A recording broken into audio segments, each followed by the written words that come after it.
Hey lovely people, have a beautiful day. Welcome back to our channel అందాల లొగిలి. ఈరోజు కథ ఆశ్రయం దొరికింది. ఇక కథలోకి వెళ్తే, లాయర్ తన చేతిలో పెడుతున్న డబ్బును చూసి ఆశ్చర్యంగా తలెత్తి, లాయర్ గారు ఏమిటిది ఇంత తక్కువ ఇస్తున్నారు అని అడిగింది సుశీల. ఇంకా నయం అమ్మా, నేను గట్టిగా అడగబట్టి ఇదన్నా ఇచ్చాడు. చాలా గొడవ పెట్టుకున్నాడులే అన్నారు లాయర్ గారు. ఎందుకు? ఏం చెప్పమంటావమ్మా? ఈ మధ్య నీ ప్రవర్తన బాగాలేదట.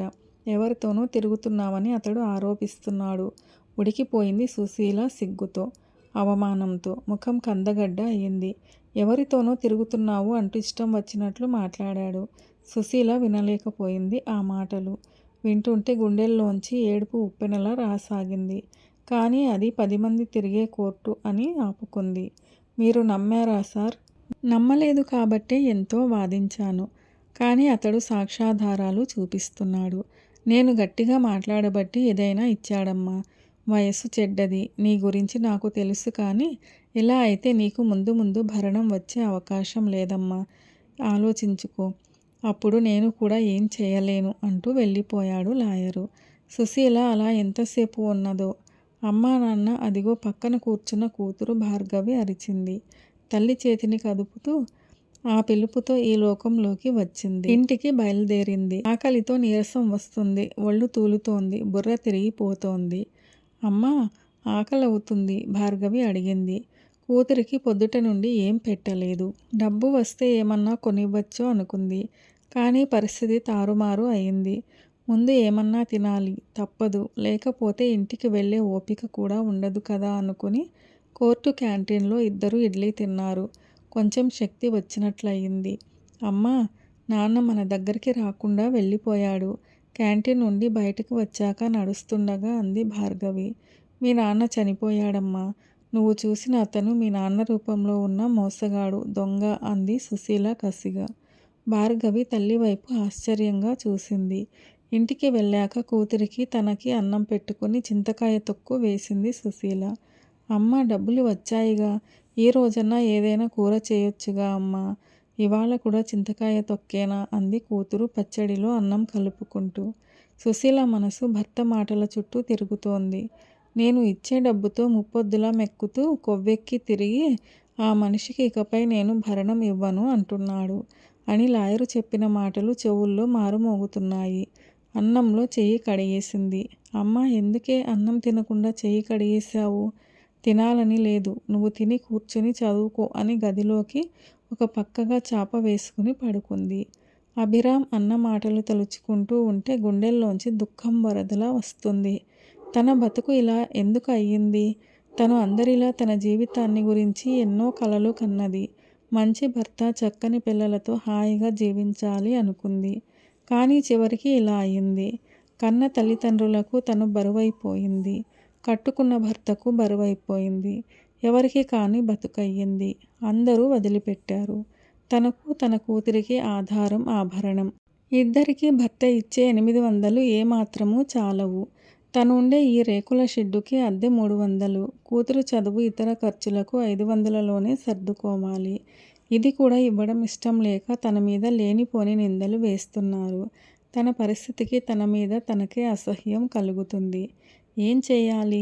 తనకే కనుక చదువు ఉంటే తన కాళ్ళ మీద తను నిలబడేది. చదువుకునే రోజుల్లో అనుకునేది బాగా చదువుకొని పెద్ద ఉద్యోగం చేయాలని. కానీ ఇంటర్ చదువుతుండగానే సంబంధాలు చూడటం మొదలుపెట్టారు.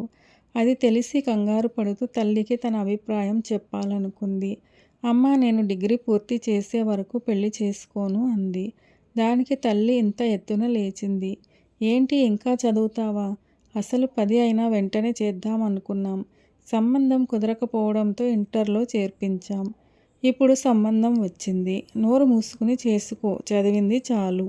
ఎప్పుడెప్పుడు మా గుండెల మీద బరువు దించుకుందామా అని చూస్తుంటే చదువట చదువు అంటూ ఇంటర్ పరీక్షలు కూడా రానివ్వకుండానే అభిరామ్తో పెళ్లి అయిపోయింది.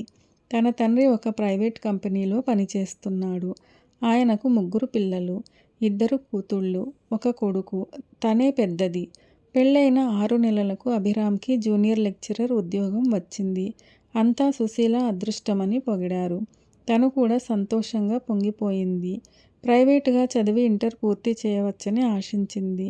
కానీ ఆ ఆనందం ఎక్కువ రోజులు నిలవలేదు తనకు. క్రమంగా అభిరామ్లో మార్పు రాసాగింది. డబ్బు మీద వ్యామోహం పెరిగింది. అదే సమయంలో అభిరామ్ తోటి లెక్చరర్కు 5 లక్షల కట్నంతో పెళ్ళయిందని తెలిసినప్పటి నుంచి అభిరామ్ బాధ మరింత ఎక్కువైంది. 5 లక్షలంటే మాటలా? క్షణాల్లో లక్షాధికారి అయ్యాడు అనుకున్నాడు. తొందరపడి పెళ్లి చేసుకున్నాను. నేను ఇప్పుడు లెక్చరర్ని. నా ఖరీదు ఎంతో తెలుసా? 5 లక్షలు. పైగా అందగాడిని. కాబట్టి ఇంకో 1,00,000 ఎక్కువ వస్తుంది. కాబట్టి మీ నాన్నని అడిగి కనీసం 3 లక్షల కట్నం పట్టుకురా అంటూ తనని పీడించసాగాడు. తను వెళ్ళి ఏడ్చి బాధపడితే అతి కష్టం మీద తండ్రి 20,000 సర్దాడు. ఆ డబ్బుతో కొద్ది రోజులు సంతోషించాడు. మళ్ళీ తిరిగి తనని డబ్బు కోసం వేధించసాగాడు. తండ్రి ఇవ్వలేడని తెలుసు. అందుకే అతను పట్టే బాధల్ని మౌనంగా భరించసాగింది. ఇంతలో తను గర్భవతి కావడం వల్ల ఆడపిల్ల పుట్టడం జరిగింది. అది అభిరామ్కి మరింత కోపం కలిగించింది. తను లక్షాధికారి కావాలంటే సుశీల అడ్డు తొలగించుకోవాలి. అదే ఒకరోజు తనతో చెప్పాడు. సుశీల, నీకు విడాకులు ఇవ్వాలనుకుంటున్నాను. ఈ కాగితాలపై సంతకం పెట్టు అన్నాడు. అనుకోని పిడుగుపాటుకు హతాశురాలయ్యింది. తన నోట మాట రాలేదు. కొన్నాళ్ళు తనని బాధించి ఇక విసిగి తనే ఊరుకుంటాడు అనుకుంది. కానీ ఏకంగా విడాకులకి సిద్ధపడ్డాడు. ఇప్పుడు ఏం చెయ్యాలి? సంతకం పెట్టు. చెయ్యి పట్టుకుని లాగి బలవంతంగా పెట్టించబోయాడు. పెన్ను విసిరి కొట్టింది. అభిరామ్ కోపంతో బాధేశాడు. భరించలేక తల్లిదండ్రులను పిలిపించింది. వాళ్ళు అభిరామ్ని బతిమలాడారు. కానీ ప్రయోజనం లేదు. ఏం చేయాలో వాళ్లకు తోచలేదు. తనని అడ్డుకునేవారు ఎవరూ లేకపోవడంతో అభిరామ్ మరీ రెచ్చిపోయాడు. నువ్వు సంతకం పెడతావా లేక నా చేతుల్లో చస్తావా అన్నాడు మొండిగా. తనకు అర్థమైంది. ఇక తనని ఎవరూ రక్షించలేరని. తను చనిపోతే తన కూతురు ఒంటరి అవుతుంది. దాన్ని కూడా చంపేస్తారు. లేకపోతే ఎవరికో అమ్మేస్తారు. అతని సుఖం కోసం ఏమైనా చేస్తాడు. అందుకే అతడు పెట్టమన్న చోట సంతకం పెట్టింది. విడాకులు వచ్చాయి. ఆదరించేవారు లేరు. చేతిలో పైసా లేదు. నీళ్లలో నుండి బయటపడిన చేపలాగా ఉక్కిరిబిక్కిరి అవుతుంటే లాయర్ గారు దయతలచి భరణం వచ్చేలా ఏర్పాటు చేశారు. ఇప్పుడు అది కూడా ఇవ్వకుండా తప్పించుకోవాలని చూస్తున్నాడు. అతను మళ్ళీ పెళ్లి చేసుకున్నాడు. ఒక కొడుకు కూడా పుట్టాడు. కొత్త పెళ్ళాంతో స్కూటర్ మీద కనిపించాడు.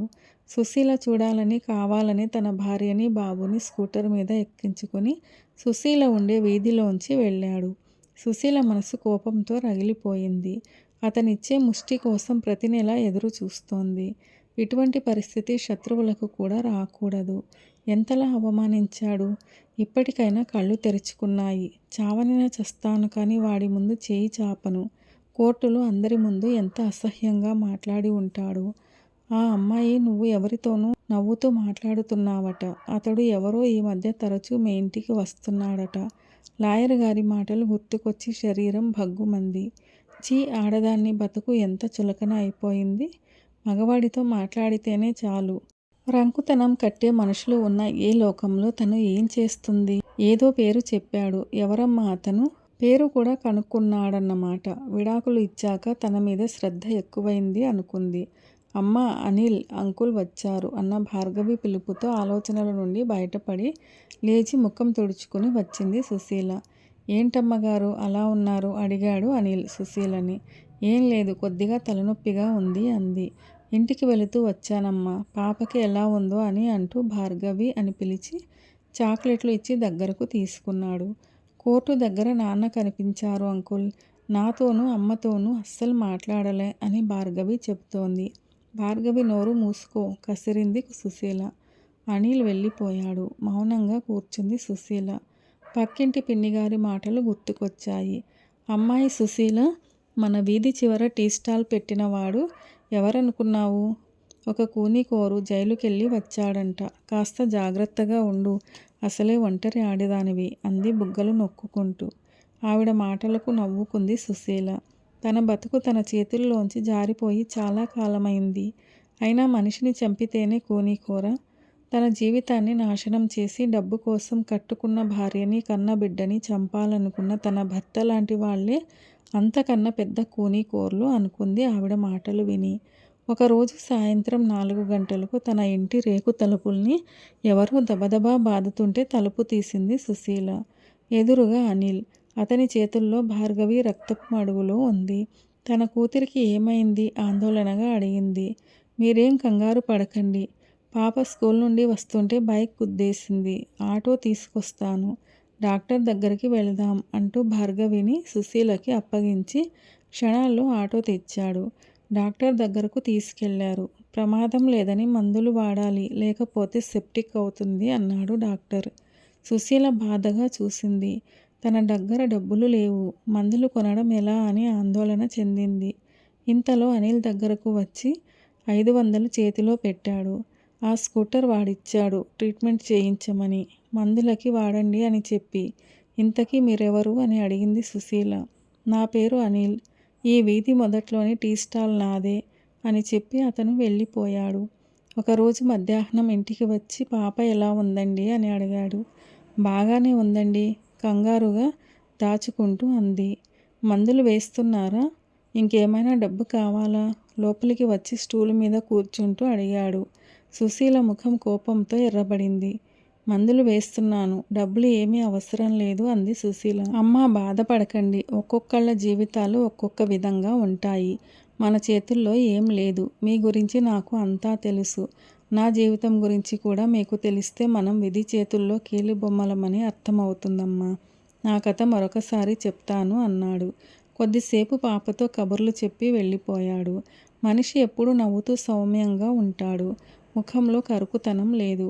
చాలా మంచివాడిలా ఉన్నారు. ఇతడు రౌడీ దొంగ అంటే నమ్మలేకపోయింది. అతని మీద సదాభిప్రాయం ఏర్పడసాగింది. ఆ తర్వాత అతని జీవితం గురించి తెలిసాక ఆ అభిప్రాయం బలపడింది. ఒకరోజు అనిల్ తన గురించి చెప్పుకొచ్చాడు. మా నాన్న చిన్నప్పుడే చనిపోయాడు. సరైన అదుపు లేకపోవడంతో గాలికి తిరుగుతూ గొడవలు పడుతూ ఉండేవాడిని. చదువుకోలేదు. 2 నెలల క్రితం జైలు నుండి వచ్చాను. ఇంటికి వెళ్ళేసరికి మా అమ్మ చనిపోయిందని తెలిసింది. ఎందుకో చాలా బాధ కలిగింది. ఈ ప్రపంచంలో నాకెవరూ లేరు, నేను ఒంటరిని అనుకోగానే దుఃఖం వచ్చింది. మా అమ్మ మొన్న పాపకు ట్రీట్మెంట్ చేసిన డాక్టర్ గారింట్లో పనిచేసేది. ఆ పని చేస్తున్న డబ్బు కూడా నా కోసమే దాచిపెట్టిందమ్మా. అమ్మ చనిపోయాక డాక్టర్ గారిని కలిశాను. మీ అమ్మ ఎప్పుడు నీ గురించే ఆలోచించేది. ఇప్పటికైనా చెడు తిరుగుళ్ళు మానుకో. మంచివాడిగా జీవించు. కష్టపడి పనిచేయి అన్నారు.